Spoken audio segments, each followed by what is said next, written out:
excited to share with you a fun and exciting story, get everyone pumped up, get everyone energetic for what is to be one of the greatest events that you might ever attend, this Global Student Leadership Day. But let me tell you where my story got started, because it actually got started in grade 12, probably similar to where a lot of you are in grade 12, maybe grade 11, but I was in grade 12. And you know, when you're in grade 12, you're kind of like the oldest kids in the school, right? You're the cool kid.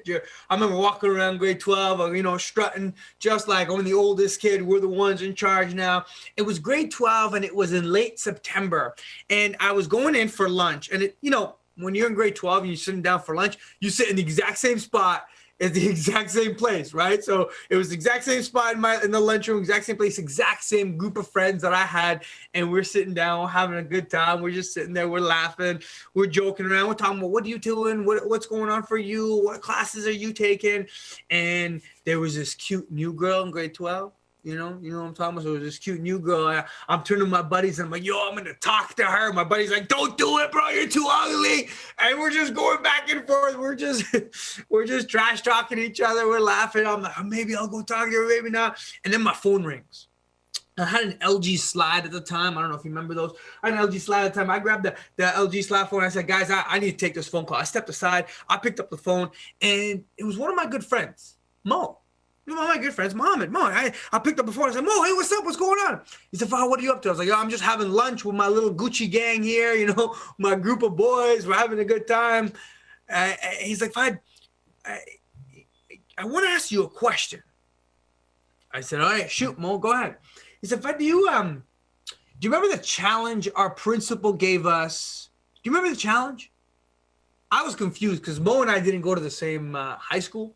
So I was like, Mo, what are you talking about, man? What challenge are you talking about? We don't go to the same high school. You go to a different high school.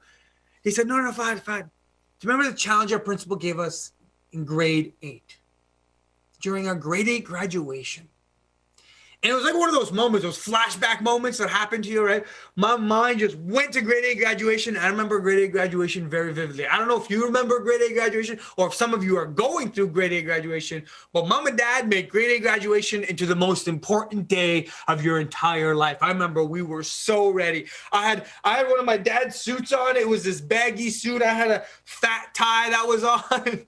And I remember walking across stage, right? Always walking across stage during grade 8 graduation. It's like so important. Everyone's wearing fancy clothes, and everyone's thinking the exact same thing as they're walking across stage, right? They're thinking, don't fall, don't fall, don't fall, don't fall, don't fall. And here I am like, don't fall, right? I'm trying to be careful. I get across stage. You get the magical piece of paper that says you graduated. I get that magical piece of paper. I remember taking it. I'm like, oh, like I did it. I've worked for the last 10 years of my life to get to this point. Yes, 10 years, because senior and junior kindergarten do count, right? Like those are hard work, right? So here I am. We graduate. I'm so excited. I walk off stage and my principal's there. And she calls me aside. She says, Fahd, come here, come here. She pulls me aside. And when your principal says, come here, you comply, right? You're like, uh-oh, what did I do? What did I do? I walk over to her. And she calls over my friend, Muhammad, same one from the one that's calling me in grade 12, same Muhammad, right? I know we all have 12 friends named Muhammad. I could say that I got two of my cousins named Muhammad. So here we are, same Muhammad from grade 12. He's there with me. He's right behind me. She calls him aside and she says, come here, come here. She calls him aside and she looks at us. She says, guys, I'm really proud of you. I'm really, really proud of you. I'm proud of how much you've done. I'm proud of how much you've been involved. See, I was part of the recycling club in grade 8. Yeah. We used to separate paper and recycling. I was involved in school. I was involved in some sports. So it was super exciting. And she said, I'm proud of you. And then she said, I'm proud of how far your family has come. That was a really big moment for me because I think when she was looking at me, I could see that my principal understood. See, she understood because my family had all come to the same school.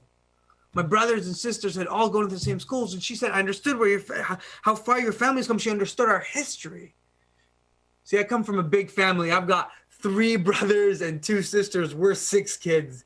And we all went to this little school in Ottawa. This little school in lower town of Ottawa, actually. It's called York Street Public School. And this school has the highest density of low-income housing around it, which means the most amount of low-income housing. See, when we first came to Canada, it was quite difficult. See, I'm from this tiny little country in the Middle East called Kuwait. Some of you may have heard of it. Kuwait's a beautiful country, but in 1990, Iraq invaded Kuwait. And from that moment, my entire life got flipped upside down. My entire family's life got flipped upside down. While the invasion of Kuwait only lasted about 1.5 years, there was many atrocities, many deaths. My family had to flee. And when we tried to come back to Kuwait, because my family had ancestral heritage to Iraq, we were no longer welcome to the one country, to the one place that we called home. And in that moment, my family went from having a place that they called home, a place where we belonged, to having to search for community, to having to search for somewhere new. And so we moved around the regions, and actually in 1998, we came to Canada. We came to Canada on October 30th, 1998. I remember we settled into this little tiny house. It was a 3-bedroom house. We settled in. The next day, it was October 31st. I remember we were unpacking our stuff, and about 4 p.m., I turned to my brother. I said, we should go check out the neighborhood.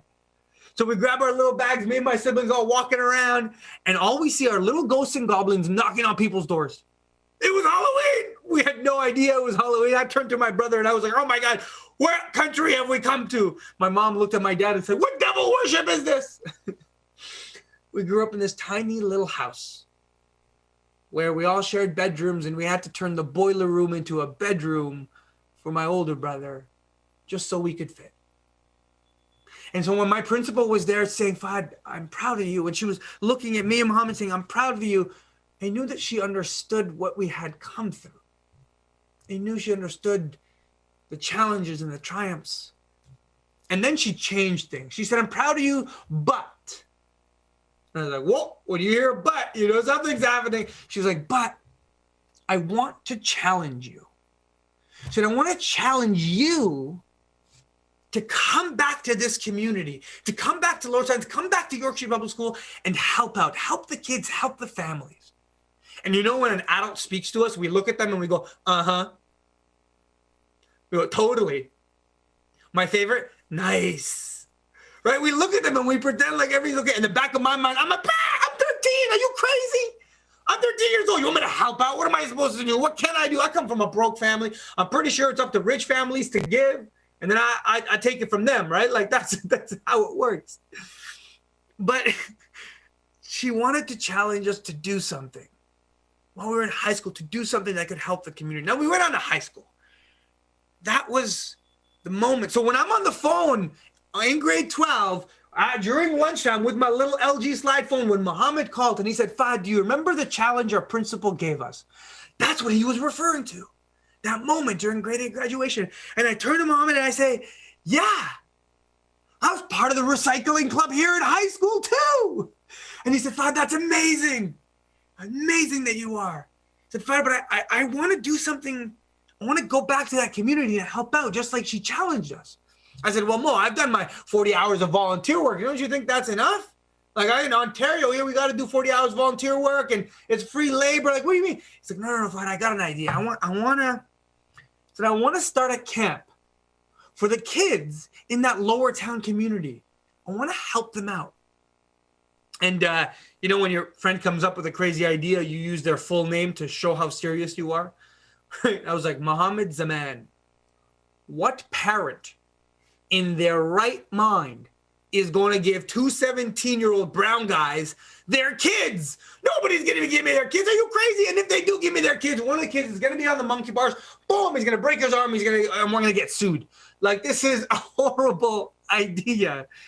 And then Muhammad said something really powerful. He said, Fahd, I want to give them an opportunity that we never got. I want to give them an opportunity that we never got. See, I believe there's a lot of us here who are watching or have heard messages like this before, or who have gone through different areas in their life where they're asked, what is my purpose in life? What is my passion in life? What am I supposed to do? I think there's one fundamental human purpose that each and every one of us actually has. And it is to leave this world better than we found it. It is to create a better world than the one that we entered. It is to give opportunities to others that we wish we had. No matter what purpose you have in life, no matter what career you go after, no matter what your interests and passions, I believe if you're searching for a purpose, this is one universal human purpose: to leave the world better than we found it. And in that moment when Mo talked about giving them an opportunity that we never had, it hit me because our childhood was a bit tough. We grew up in Lower Town. We didn't have sports. We didn't have activities. We didn't have much to do. We ran around the neighborhood. We played Nicky Nicky Nine Door sometimes. And it made me realize that I really wanted to do something. So what's the first thing you do when you agree to some crazy idea? Well, you got to give it a name. So we started coming up with names. I wanted to call it the camp, Fahd Camps of Awesome. Fahd Camp. He said, Fahd, that's the worst name ever. So we came up with the second worst name ever, called the Ultimate March Break Camp. And we thought it was the coolest thing ever because we were like, ultimate. But people thought it was about ultimate frisbee. So it totally didn't work out for us. But here we were, two 17-year-old kids with absolutely no help, not knowing what we're doing. And we said, we're going to try and create a camp. So we had no idea what we're doing. Here we sat down to make a schedule. Right? We're like, okay, well, we should play dodgeball with the kids. Okay, dodgeball's right. We should have coloring contests with the kids. Okay, coloring contest. We should give the kids grilled cheese. We started writing down we should do grilled cheese. And then we started debating for like an hour whether we should have ketchup with grilled cheese or not. And then we made our first poster on Microsoft Paint. That's right. Microsoft Paint. We opened up, we had word art, we did different things. It was like, do you want to come to our camp? It was this funny old school poster. We printed it in the school in black and white, and we knocked on a whole bunch of neighborhood doors, and we said, we're doing this camp, we're doing this camp, we're doing this camp. We wanted the camp to be absolutely free because we knew what even a $5 registration fee could cost to some of those parents and to some of those kids. We knew it was a barrier for us when we were kids. So we wanted the camp to be absolutely free. And because we wanted it to be absolutely free, we had to raise more money. We had to raise money to be able to run the camp. We needed to get a community use of schools license in order to get the school. But you had to be 18 years old in order to get the community use of schools license. We needed insurance. Everyone kept telling me, make sure you have insurance. I'm like, what is this insurance? Why do I need insurance? And they're like, well, if you get sued. And I was like, I knew it. I'm going to get sued. Like, this is going to happen. Like, someone's going to break their arm. So we found different partners and different people that we could work with. I remember forging the signature. Now, we don't do that. I'm not suggesting you forge any signatures. But as two 17-year-old kids, we really didn't know what we were doing, but we had a passion, we had an idea, and we wanted to leave this world better than we found it. And we knew we could do it by running this camp. So one obstacle over another, we had a few mentors that helped us. We had some amazing teachers that came in to help us. We had a mentor from our local Boys and Girls Club who really championed us. So here we were the day before camp.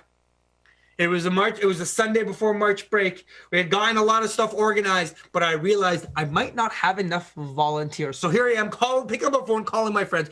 I call one of my friends and I was like, hey man, I'm running this camp. He's like, you? Like people are giving you their children? I said, yeah, I need help. I need volunteers. He's like, okay, how many kids are coming, Fahd? I said, I don't know how many kids are coming. He said, what do you mean you don't know how many kids are coming? So how am I supposed to know how many kids are coming? He said, well, didn't you do a registration day? I said, a registration, what? See, we had no idea what we were doing. We didn't have no registration day. He said, Fahd, what if 100 kids show up? I said, that's why I need you there. He said, what if no kids show up? I said, perfect. We got extra grilled cheese. So on the first day of camp, we were all there standing in front of the school. We were like the Avengers. I remember just standing in front of the school, me and 15 of my friends, just like this. I don't know why we were standing like this. We didn't have shirts that said camp. We were literally in our street clothes, like, okay, we should do something. And we're standing in front of the school to welcome all the kids and the parents so they can feel welcome. And we're standing there. It's about 7:30 a.m. and it is early. And I don't know if a single kid is going to come. And then we see a mom with her first kid show up. And we are ecstatic. We are excited. The mom drops off her kid and she looks at me and she says, thank you. She says, I am a single mother. I have no family here. My child's 7 years old and I was going to have to leave him here at home alone so that I could work. So thank you. On that first day of camp, 20 kids showed up and we played dodgeball. And we had a coloring contest. There's always that one kid that colors really hard on the outside, then shades it in. We had grilled cheese with ketchup. And during lunchtime, Muhammad comes over to me and says, Fahd, we should check all the kids' snacks. So why do you got to check the kids' snacks? He says, well, Fahd, some kids bring snacks with peanuts. So why do you got to check the snacks with the peanuts? He said, Fahd, peanuts make people die. I said, okay, yeah, I'm not trying to get sued. I got insurance, right? Like, I can't get sued. I got to check all the kids' snacks. So here we are. We're pulling all the kids' snacks. And everyone's just going about, I pull out this one kid's snack right here, and he has a few packs of Dunkaroos. I don't know if you remember Dunkaroos, but those things are good. This next kid over here has a few packs of fruit roll-up. Oh, fruit roll-ups. Okay. This next kid over here has a bag of Doritos. And I'm like, Doritos. This is exciting. Then this next kid sitting right next to me pulls out a box of dry mac and cheese, of KD, Kraft Dinner, dry mac and cheese. And he shakes it. He goes, and he looks at me dead in the eyes and says, I like dry mac and cheese. And I'm about to burst out laughing, like 16-year-old me, 17-year-old me. Like, I was like, teachers, you might know what I'm talking about. When someone does something funny, you're trying to hold it. You're like, don't laugh, don't laugh, don't laugh, don't laugh. I'm trying not to laugh, I'm trying not to laugh. I get myself together. I say, I'm sorry, what was that? And the kid looks at me, shakes the box again, and goes, and he says, I like dry mac and cheese. And I'm about to burst out laughing. I just get and Muhammad comes running in. He goes running in from the side. He's like, oh my God, is that dry mac and cheese? And the kid's eyes glow up and he goes, mm-hmm. And Muhammad's like, well, okay, can I have some? And the kid says, mm-hmm. And he hands him over the box. He grabs the box, he opens it up, he puts his handful, and he starts eating it. And I can see it going down his throat. And I'm watching this happen. And I'm like, are these fools out of them? Are you crazy? And I pull Muhammad aside. Mo, come here, man. And as I'm pulling him aside, the kid with the Dunkaroos, the kid with the fruit roll-ups, and the kid with the bag of Doritos all turn to this one kid and say, trade ya?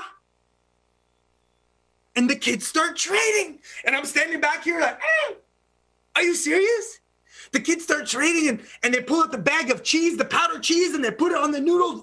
I'm watching this. It's so disgusting. And I pull Muhammad aside. I said, Mo, what are you doing? You don't seriously like dry mac and cheese, do you? He said, nah, man, that was one of the most disgusting things I've ever tried. I said, yeah, exactly. Why'd you do it? He said, Fahd, sometimes we have to make split-second decisions that can change the course of someone's life. And I said, yeah. That kid could have died. Death and life were changing course for sure. What are you talking about, man? Are you crazy? No, we had an absolutely amazing time at camp. So enjoyable, so much fun. We played games and board games, and he became one of the coolest kids at camp. Now, I don't remember his name to this day because we called him Mac for mac and cheese. But Mac was one of the coolest kids at camp. Had such a blast. Remember his face so vividly. At the end of camp, when we were cleaning up, everything was good. I got an email from a number of the parents. They were happy about what was going. And then I got an email from Mac's mother. And the email subject line said, what have you done with my child? Question mark. That was a moment I was like, this is it. This is the moment I get sued, right? Like this. I was like, what do you mean, what have I done with your child? Oh my God. I'm like panicking. I read the next line. She says, I believe you've abducted my child and given me another one. I was like, nuh-uh. I know you are, but what am I? Like, what am I supposed to say? I didn't take your child. What? How would I even take your child? And then I read the next paragraph. And she says, my child has been to special schools and special programs, has seen psychologists and psychotherapists. Been on different types of medication for a long time. We were not sure what was wrong with him. He was never able to make friends on his own. But today, he's in the park by himself, making friends. And in that moment, I realized the power of a split-second decision that can change the course of someone's life. I realized the power of eating your dry mac and cheese. I realized the power of a single action that created a sense of belonging. So I told you that my family was ripped out of our country where we looked for a new community and looked for a place to belong. We were searching for a place to belong, and we came to Canada and we created our own space within our own family. But for many years, I continued to try and look for a community. And I thought that community was something we searched for. But on that day, I learned that community was something we created. Community was something as leaders that we could create by small acts of belonging. See, had I laughed at Mac in that moment, had Muhammad not come running in, the kids would have never traded. Had Muhammad not tried some of that dry mac and cheese, Mac would have been the laughing stock of the entire camp instead of one of the coolest kids. So my challenge here is to you. My principal challenged me when I was in grade 8 to go into my community and do something, to help out with a one universal purpose that we all share, to leave our communities better than we found it. As leaders, as young people, more than ever today, we need you to create community, to bring people together, to take on problems in your schools and in your community that are meaning to you, that you know could be better, that you wish were better when you were younger. You're going to have your moment of dry mac and cheese. You're going to have your moment of a split-second decision. And I hope in that moment you choose to create belonging, to create community, and to step up into the leader that you actually are.